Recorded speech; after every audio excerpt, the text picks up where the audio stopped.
Okay, as the last session in this series, let us discuss a little bit about determinacy and indeterminacy of dynamic economic models.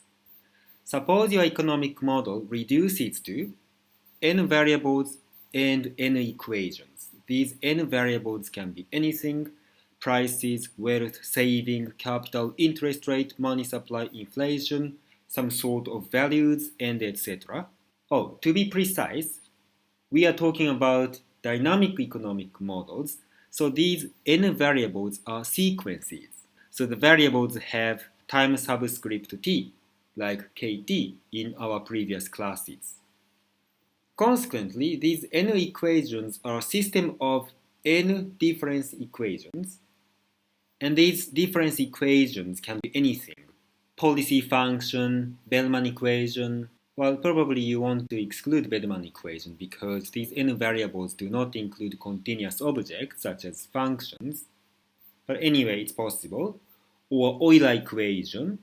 Or if your model is overlapping generations model, then a simple first order condition will give you a difference equation. Your equation might include law of motion of something, like price, or budget constraint, or Taylor rule if your model is a monetary model. Suppose the equilibrium condition. Suppose the equilibrium of your model is characterized by a system of n difference equations for n variables. Some of the equations might be backward equations. Unlike other natural sciences, in economics, many variables are forward-looking in the sense that the current value is a function of the future value. In natural sciences, the past characterizes the present and the present determines the future. But in economics, many variables have a converse direction. The present is a function of the future. For example, the current stock price depends on what the price will be like in the future, and the lifetime utility you currently have depends on how happy you will be in the future. Sometimes the equilibrium condition of your model gives you backward equations, but no problem. Once you linearize such equations around some steady state, so that you have today's deviation equal the Jacobian of this function at the steady state times tomorrow's deviation, you can easily invert it as long as that Jacobian is invertible matrix. So, you make an economic model and derive a bunch of equilibrium conditions, and you apply linearization and variable stacking to these equilibrium conditions to obtain a system of n first-order linear difference equations for n variables. Then you pick out one steady state or fixed point of the system. A steady state defines a stationary equilibrium in which everything stays constant. So you pick out one steady state and study its dynamics in the neighborhood of that steady state. That is, if the economy starts with something different from a stationary equilibrium, does the economy eventually converge to the steady state? Is there a dynamic equilibrium path in which the whole economy converges to that steady state? In the last class we studied what matters to the dynamics is n eigenvalues of the system. That is, the dimension of the stable manifold of a steady state is the number of eigenvalues that are smaller than 1 in absolute value. So if all the n eigenvalues are smaller than 1, then the system necessarily converges to the steady state, no matter where the system starts. In natural sciences, I think that's good enough, but in economics, there is one more twist. Because in economics, there are two different types of variables. The n variables in your model are classified into two different categories. Some variables are called predetermined variables or simply state variables, and others are called non-predetermined variables. I borrowed these terms predetermined and non-predetermined from Blanchard-Kahn 1980 Econometrica, and their framework allows for some uncertainty or economic shocks, So if you are familiar with their paper, you might think that the distinction between these types of variables is associated with some sort of economic shocks or uncertainty. Well, as long as I understand, their framework does not exclude the case where all the economic shocks are completely degenerate, like economic shocks are 0,0,0,0 every period. In other words, their framework allows for a completely deterministic environment. So today, let's focus on a deterministic framework to develop intuitions about determinacy and indeterminacy of economic models. Without any sort of uncertainty or economic shocks, the following is the distinction between the predetermined variables and non-predetermined variables. For predetermined variables or state variables, the initial values are exogenously given, like capital or wealth distribution. Initial capital is given to the model, or wealth distribution, initial endowment is given to the model exogenously. In contrast, for non-predetermined variables, the initial values should also be determined in equilibrium, like prices or interest rates. Initial prices are not exogenously given. It's price, so even initial prices should be determined in equilibrium. This is an essential distinction between these two types of variables. So you should be aware how many of your n variables are predetermined variables and how many of them are non-predetermined variables. In most natural sciences, all the n variables are state variables, but in economics, some of them are non-predetermined variables in the sense that they don't have initial conditions. So let's denote by A the number of state variables or predetermined variables. You can say that A is also the number of initial conditions, and let's denote by B the dimension of the stable manifold of a steady state of your interest. I'll explain these in details in a moment, but if A is larger than B, then that steady state is unstable. That is, if the economy starts outside the steady state, then there is no equilibrium path that converges to that steady state. In other words, if the economy even slightly deviates from that steady state, then that economy cannot go back to that steady state in equilibrium. You can ignore such a steady state as uninteresting, because such a steady state is unlikely to happen in reality. Okay? So if the steady state is unstable, ignore it, forget about it, and focus on some other steady state of your model.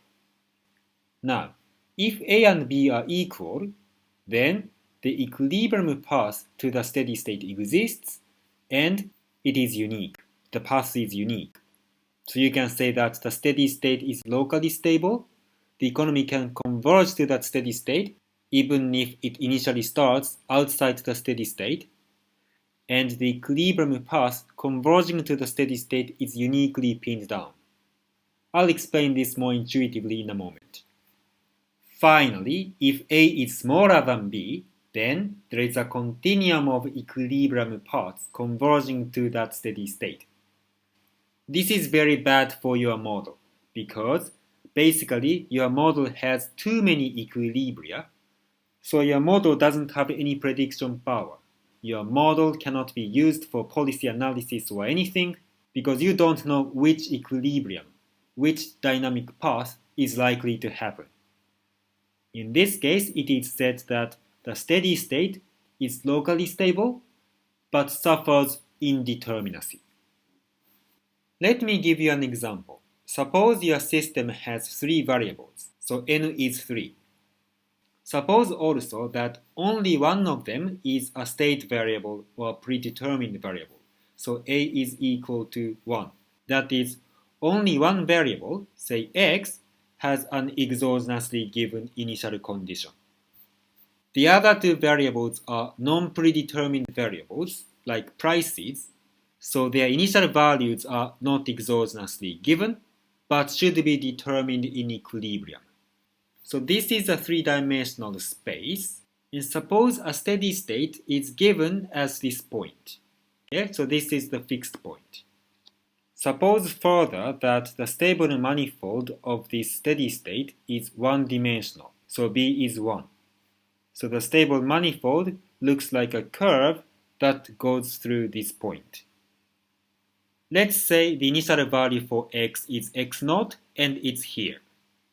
We have one initial condition, which means that the set of points in this space that satisfies this initial condition is a two-dimensional space, like this green space. So the intersection between this one-dimensional stable manifold and the set of points that satisfy the initial condition is a single point. The initial point of the economy is uniquely pinned down. The initial value for P1 and initial value for P2 are both determined, and afterwards the economy evolves along this stable manifold, converging to the steady state. So the entire dynamic equilibrium path is uniquely pinned down. This steady state is locally stable and determinate. Now you can imagine what happens if B is 2. That is, if the stable manifold is two-dimensional.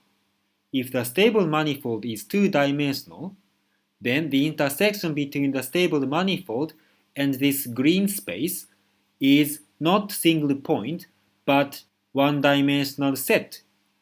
So the initial point of the economy is not pinned down. The initial point can be anywhere on that one-dimensional set. There are so many possibilities for initial prices, and because of that, there is a continuum of equilibrium paths converging to the steady state.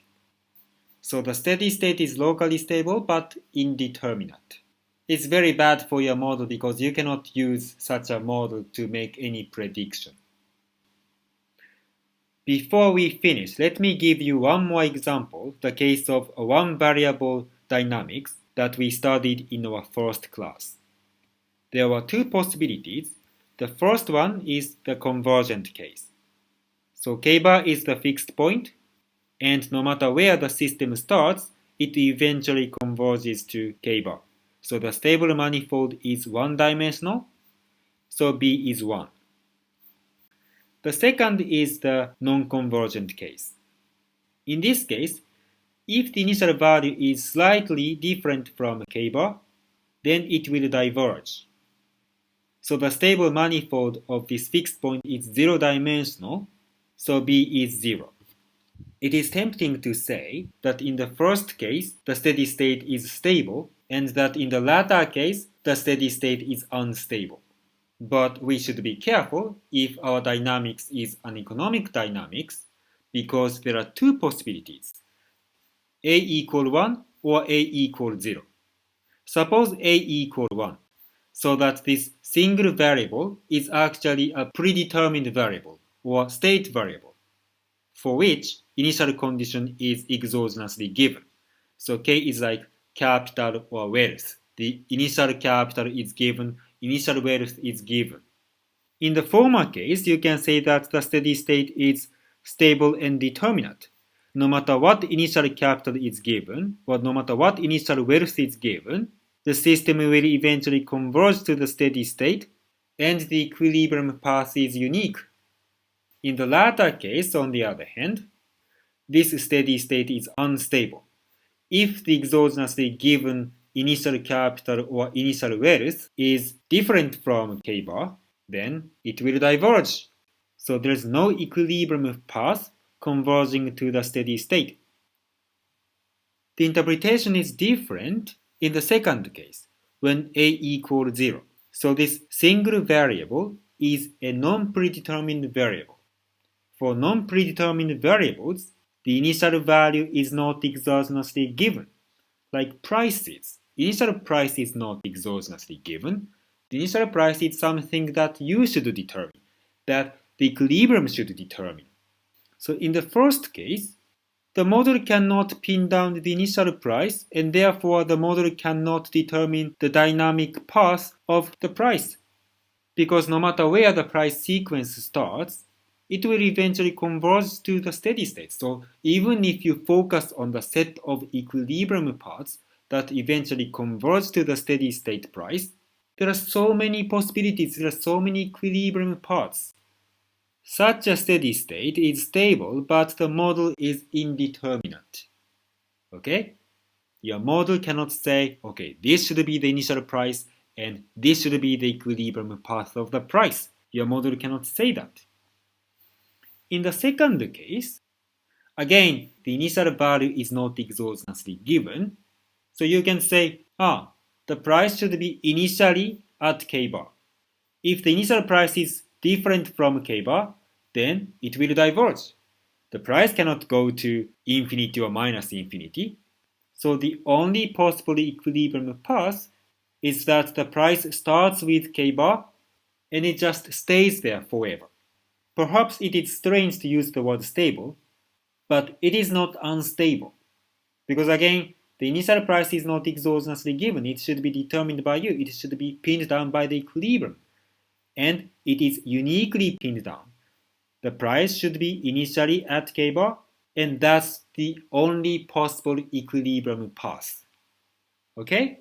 So in this case, the steady state is stable, and the equilibrium path is determinate.